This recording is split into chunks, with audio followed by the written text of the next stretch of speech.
Hey, good morning. Welcome to this edition of Sunday Over Easy. I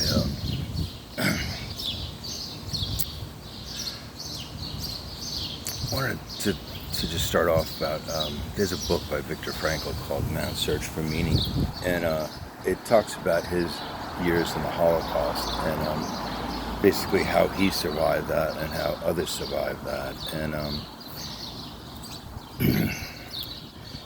there's a part in the book where he talks about, I'm not sure if it was him or one of his cohorts found a potato, and they found it laying on the ground somewhere, and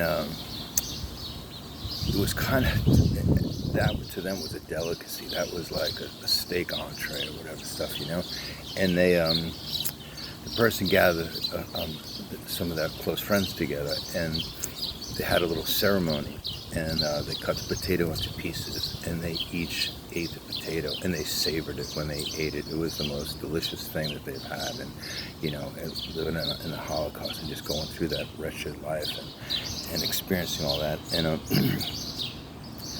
in a symbolic way, I think that's something for all of us. Man, we all have our own potato, and I think it's important for us to all try to give that potato to others, to share that in our own way, and so, the struggles that we go through in life and the things that we try to deal with, and and it takes courage to want to share that potato, to want to share that insight,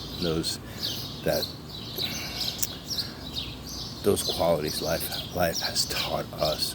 And so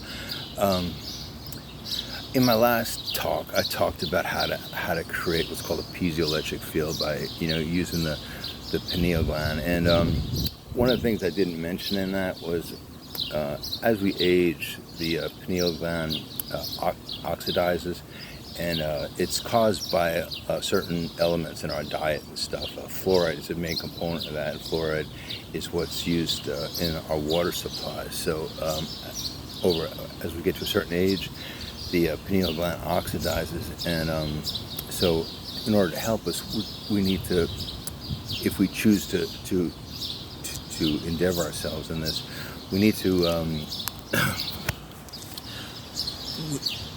we need to try to decalcify that. And I heard a neuroscientist talk about this. Dr. Joe Dispenza. He was talking about how the calcification isn't hard like a fossil.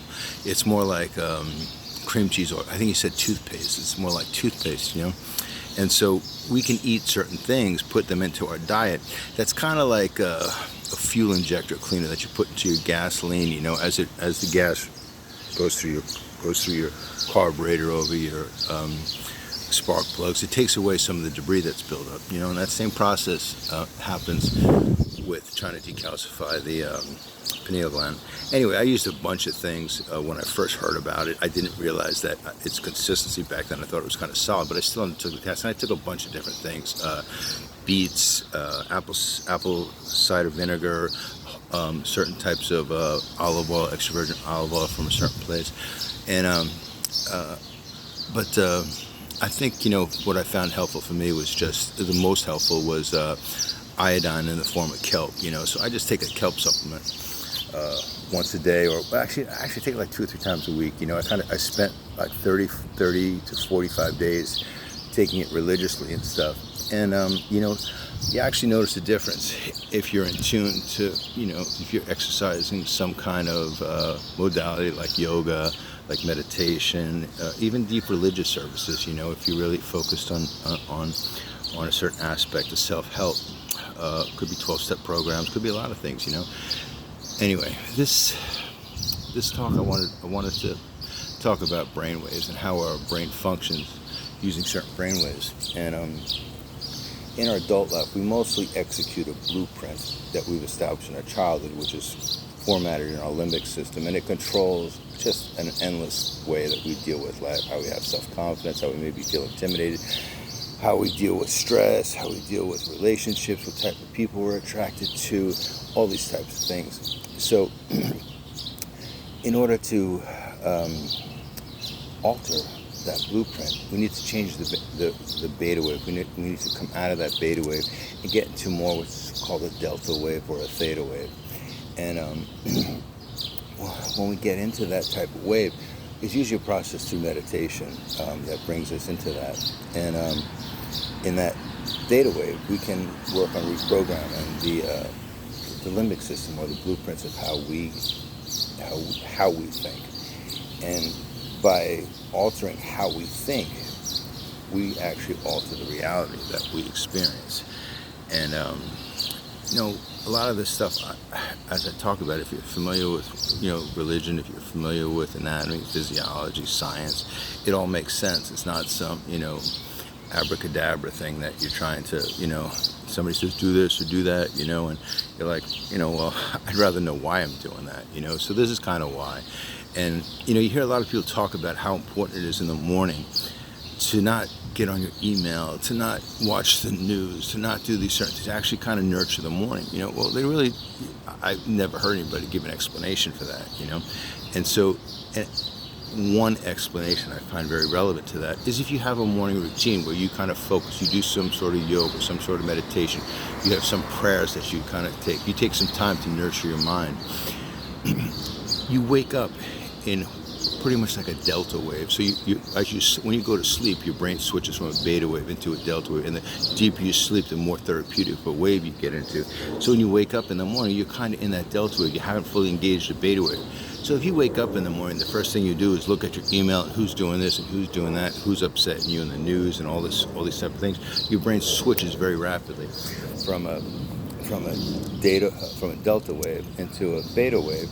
And so any type of morning ritual that you might have, you're kind of circumventing a lot of the neuroplasticity, which is simply your ability for your brain to reorganize itself. You're subverting that, So trying to stay in that delta wave is really important.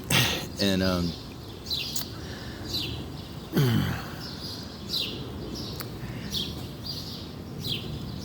as you get more in tune to whatever brain entrainment exercises you do, which there's a lot of them, and as you do it, you can actually feel when you're in a beta wave and you start transitioning into a delta wave, and you can actually feel this kind of calmness take over. You can kind of hear things a little bit clearer. You hear the birds chirping. You see the light. You don't see blue.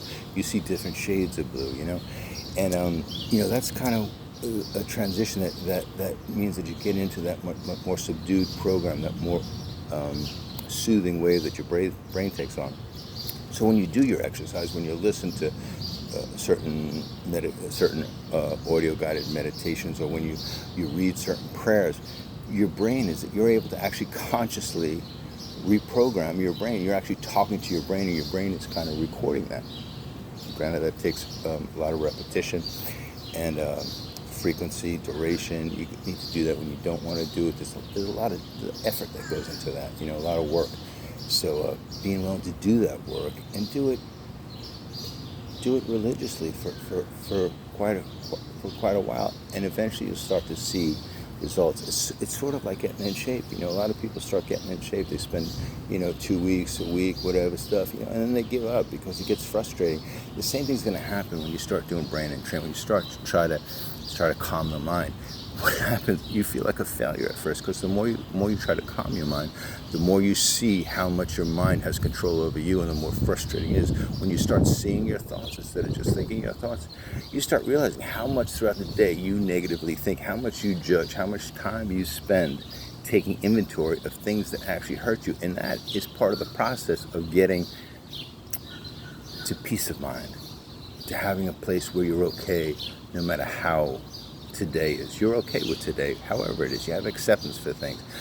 That's a hurdle that you have to get through. So not giving up and walking through those tough times. If you're going through hell, as Winston Churchill says, keep walking, don't stop, and don't back up, don't give up, keep going through that.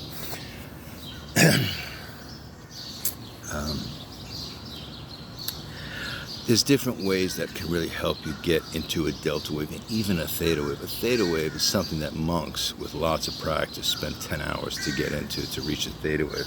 But there's things called binaural beats and isochronic tones that you can listen to. There's a lot of skepticism, and there's a lot of people supporting their values or whatever stuff, so it's a mixed bag. I'm telling you from my own personal experience, binaural beats just basically have two different frequencies that come in each ear, so you need to listen to headphones when you listen to binaural beats. And you can look this stuff up, use your smartphone, and smartphone uses AI technology to target us. We can use the same AI technology in the phone to help us get our objectives done. So if you look up binaural beats, and if you check my playlist on my YouTubes, I have a lot of that I found very beneficial videos that talk about binaural beats, that actually play binaural beats and isochronic tones. Because some of them are not that good. They're kind of frauds, or people just throw out. But there's some people that really spend a lot of time, and I tried to collect those on my YouTube channel. So by listening to binaural beats, they create this vibration, and that helps you kind of get into a brain entrainment, helps create this universal vibration inside your brain. If you ever noticed, when you bang your arm and you create a deep pain, you're like, oh, it hurts a lot, you have this deep pain that's creating this vibration that's your nervous system is picking up and responding to, and you automatically rub that when you happen. Do you ever think why you rub that deep pain, that your arm when you hurt really bad? Well, what happens is when you rub it, you start creating this sensation, this superficial sensation on your skin that the nerves start picking up. And what happens is that overshadows the deep sensation. So your brain actually winds up focusing more on the superficial sensation than the deep sensation. That same process happens in a similar process in the brain. If something happens that say you find out somebody did something that you really are not too happy with, somebody hurt your feelings, somebody did something really bad, it creates a deep pain inside our brain. It actually affects the core, the base of our brain, where we store a lot of our emotional thought processes come from. So it hurts down deep. So if you use something like binaural beats, if you use something like isochronic tones, and you just listen to these, you don't even have to pay attention. It helps if you do pay attention, but if you just let it go into that vibration, enter your brain, and just listen to it, it'll eventually subdue that deep pain of the limbic system and create a frequency that extends throughout the brain. And then as you work through that, you can kick into other forms of brain entrainment, and I'll talk about those later. It's too much to put into one video and stuff. And say, man, if we don't train our brain, and we don't control our brain, and we don't choose what our brain is going to think, somebody else will, and they'll usually use that for nefarious purpose or for financial purposes. So people will take advantage of us if we don't control us. My next talk is going to be about ocular movements. It sounds complex, how lateral movements of the eye, our ability to control depth perception and actually superficial or close visual acuity. So when we use those different aspects and lateral aspects of our visual, it affects a certain area of our brain. Dr. Huberman is a neuroscientist. He's also ocular, I forget the terminology for it, but he has a MD in the eye's anatomy. He's somebody that I've researched in some of my talks that I talk about. I suggest that you look him up on Twitter. He has a podcast that's really awesome to pay attention to.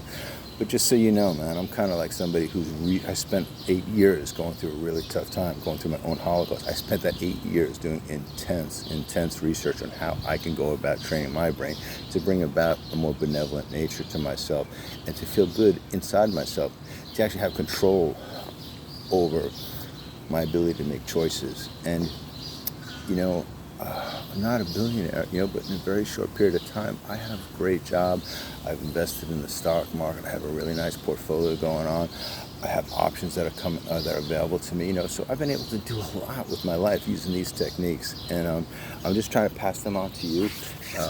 I kind of give the sharp points of it, And I'm also going to talk about the different nutrients that we can use, specifically acetylcholine and dopamine, to actually help us retrain to create new neural pathways in our brain. That sounds really heavy, but if you, I describe that in my Facebook post. I put posts in that go really deep on that. So if you're interested in learning how that works, it's a lot like muscle hypertrophy. If you want to build your muscles, you need to give them the nutrients, you need to give them the amino acids, you need to give the energy. So I describe that in a lot of detail in my Facebook post. Listen, I hope you have a great day. I know I talk kind of fast. I'm trying to slow that down. It's kind of in my nature, but I'm working on that, man. And, I hope you have a really good day today. Happy Mother's Day to all the moms. I can't tell you, Mom, thank you so much for all you've done in my life. I feel you now around me all the time, and I know that you're looking out for me, and I know that you've helped me so much get through so many things, and I know that you're helping me prosper so much now. I love you so much, and let's make today a good day, man. Let's just start the day off trying to do something that helps somebody else. Earl Nightingale says that, you need to put wood in the fire before it gives you heat. We need to have purpose. We need to serve life in order for life to serve us. We have to have a relationship with it, So figure out some way that you can serve life. Could be a person, could be a plant, could be anything. And make today a good day. Bye.